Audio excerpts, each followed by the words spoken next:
Une visite dans une entreprise locale pour mesurer le degré de professionnalisme des Calédoniens et nous voici au cœur du sujet, le développement des échanges socio-économiques entre les deux pays. À l'instar de Tahiti d'ailleurs, qui entretient des relations avec la Chine depuis 2002. Des relations sous certaines conditions.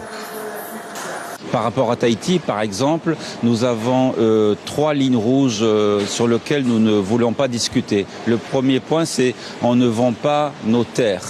Donc les terres sont uniquement louées aux investisseurs. Premier point. Deuxième point, pas de défiscalisation.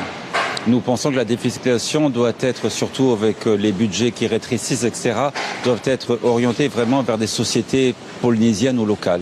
Et le troisième point, emploi local. Donc il faut que l'emploi soit local.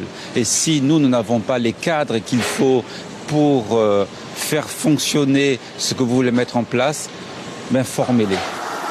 Rencontre avec les patrons et les politiques, découverte des usines et échange avec les associations, la délégation chinoise semble ravie de ce séjour. Elle entrevoit déjà de futures coopérations économiques avec le Caillou. Nous avons maintenant beaucoup de confiance en notre avenir et je pense qu'avec nos efforts concertés, nous pourrons vraiment aboutir à un bon résultat, c'est-à-dire avoir un avenir beaucoup plus prometteur. Pour information, la Chine entretient des liens avec près de 500 organisations et institutions non gouvernementales dans 157 pays. Autour du Caillou à présent, de définir des relations durables avec l'Empire du Milieu.